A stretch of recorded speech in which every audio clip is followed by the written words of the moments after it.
हवा गड़गड़ाता है, जिधर से चलता हूँ मैं वो रास्ता साफ होता है।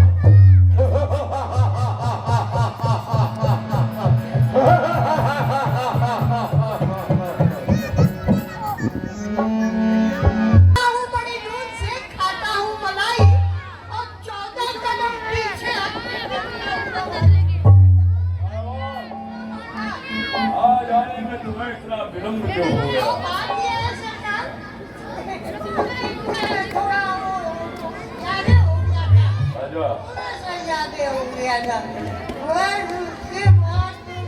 हमारा दरबार सूना क्यों है? कुछ राज्य में कुछ रंग बरसे, कुछ राज्य में कुछ रंग बरसे, सारी कलियां खिल जाएं, सोने वाले जाग उठे, मुर्दों की बत्ती सी खिल जाए। लाओ शराब लाओ।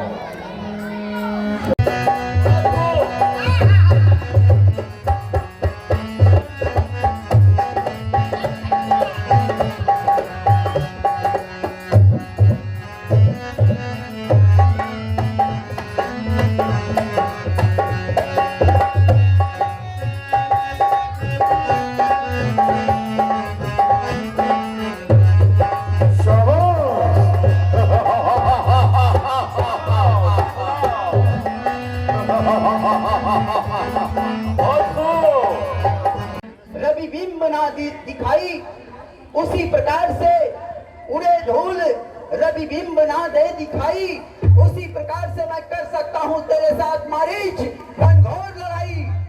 इस समय दुश्मनों के दरवाजे पर मैं दम भरी दुमदुमी दुमदुमाता हूँ तो दुश्मनों के दिलों में दरेरे पड़ जाते हैं, भय का भूत भग जाता है, शत्रु की छाती छलनी हो जाती है।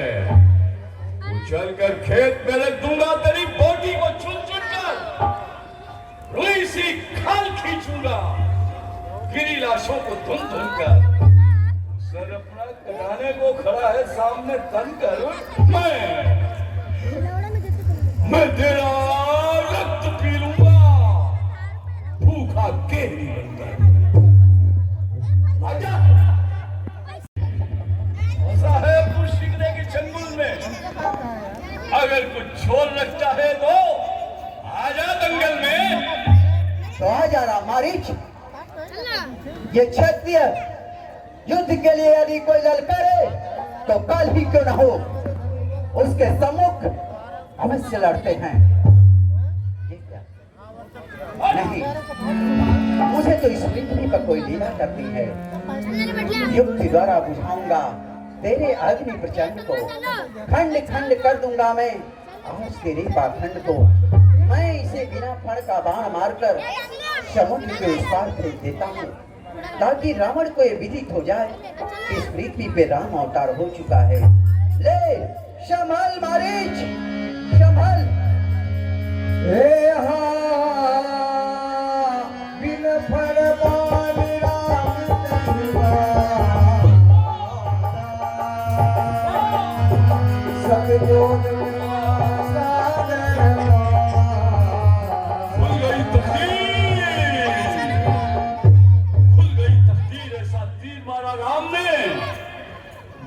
की मूर्ति आ गई मेरी नजर के सामने, मुझे अंतरिक्ष में कोई उड़ाए लिए जा रहा है। तेरा काल पैदा हो गया।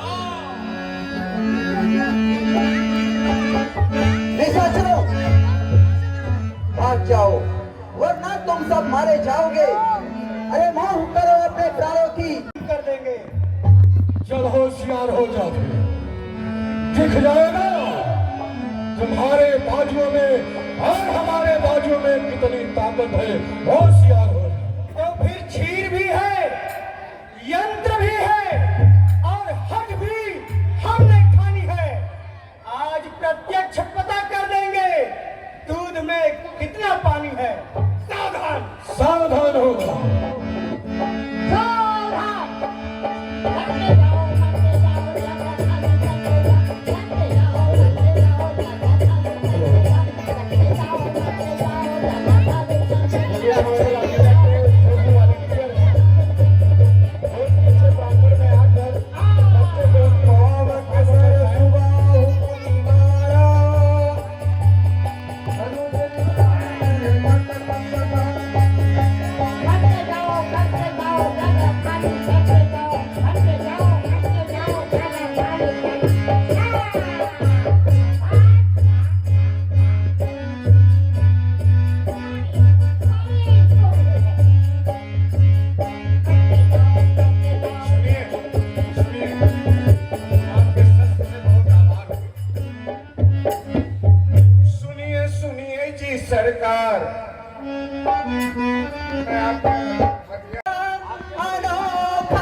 हर पिरान प्राण सारा पंछी भी नजर न आता है।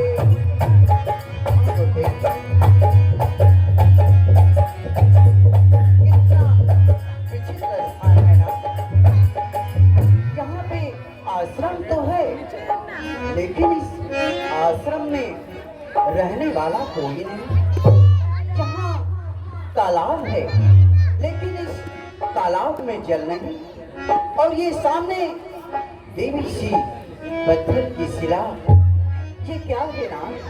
कितना अचरज भरा दृश्य मैं अपने नेत्रों से अवलोकन कर रहा हूँ। हे नाथ, आप मेरा मार्गदर्शन करिए। ये शिला क्या है, कौन है ये? गौतम नारी त्राप बसी उपल देह धरि धीर चरण कमल रज चाहती कृपा धरो रघुवीर।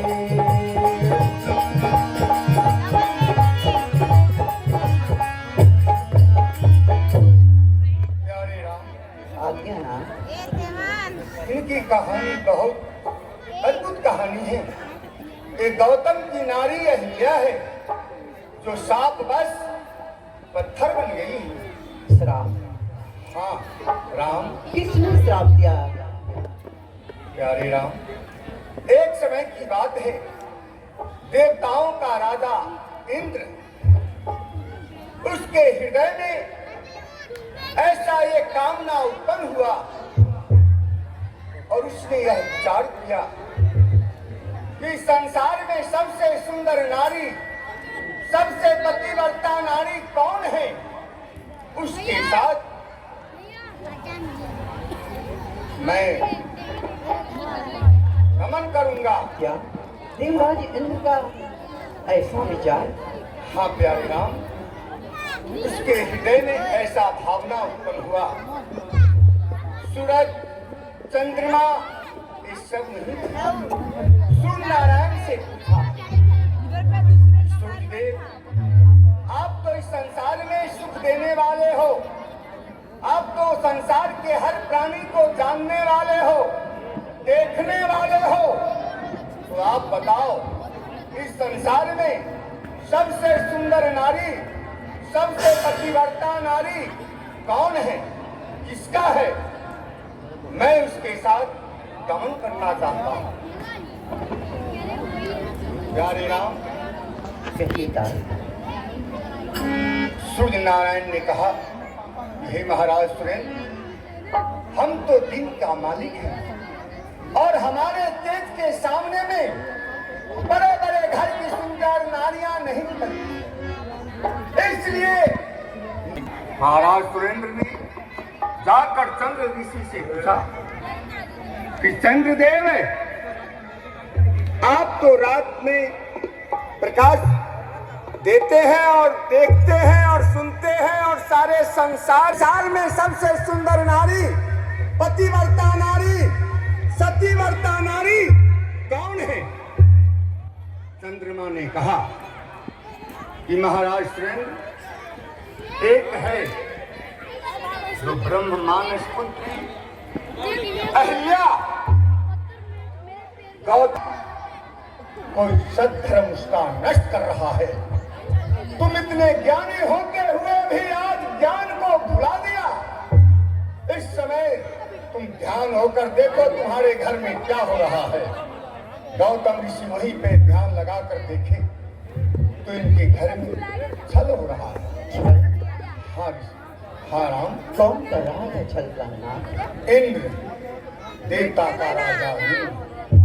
प्यारे राम, वहां से गौतम ऋषि मृगचरण को अपने आंखों में दबाए और वहां से आए और दरवाजा खटखटाए। पहले तो अगल बगल में मुर्गा का वाहन दे रहा था चंद्रमा, मृगचरण निकाले और ऐसा मृगचरण मारे कि अभी भी चंद्रमा में काला धब्बा लगा हुआ है। इसके बाद दरवाजा खटखटाए, प्रिय अहिल्ये दरवाजे खोले। अहिल्या, सोचने लगी, अरे एक पति मेरे पास और ये दूसरा कौन है जो दरवाजा खटखटा रहा है? अरे दुष्ट, तुम कौन हो? उस समय महाराज सुरेंद्र ने कल जोड़कर खड़ा हो गया, देवी मैं देवता का राजा इंद्र हूँ, हम तुम्हारे साथ बहुत बड़ा अन्याय किया है, इसका क्षमा हमें कर दो देवी, नहीं तो ऋषिराज हमें शाप देकर नष्ट कर दे। नारी की स्वभाव अहिल्या उसे कहीं छुपा, इसके बाद दरवाजा पत्थर हो जाओ। इसके बाद ये वही अहिल्या जी हैं हाँ जो आज पाषाण रूप में हमें दिख रही हैं। हाँ प्यारे राम, वही अहिल्या है। इसके बाद अपने पुत्री अंजनी से पूछे कि पुत्री, जब मैं गंगा स्नान चला गया तो कुटिया के अंदर कोई आया, तूने किसी को देखा? अंजनी कही कि नहीं पिताजी, मैं तो किसी को। अंजनी को भी उन्होंने श्राप दे दिया कि अरे जिस पाठ का पढ़ा हुआ तुम्हारी माँ है उसी पाठशाला की तुम ही हो, जाओ मैं तुम्हें भी श्राप देता हूँ, तुम्हें कुमारे ही अवस्था में पुत्र होगा। अंजनी को भी श्राप दिया। इसके बाद इंद्र को कहे, अरे देवता का राजा इंद्र, तू हमारे घर में एक भक्त के लिए हमारा सब धर्म नष्ट कर दिया, मैं तुम्हें श्राप देता हूँ, तुम्हारे शरीर में सहस्त्र उपचार। सभी को श्राप देते हुए सदानंद को श्राप दे दी। अपने पुत्र सदानंद को भी पूछे कि पुत्र, अहिल्या जी का उद्धार हो, मैं वही शुभ कार्य करूंगा ना। परसत पद पावन सोन सावन, प्रगट भई तब कुंज सही, देखत रघुनायक जन सुखदायक।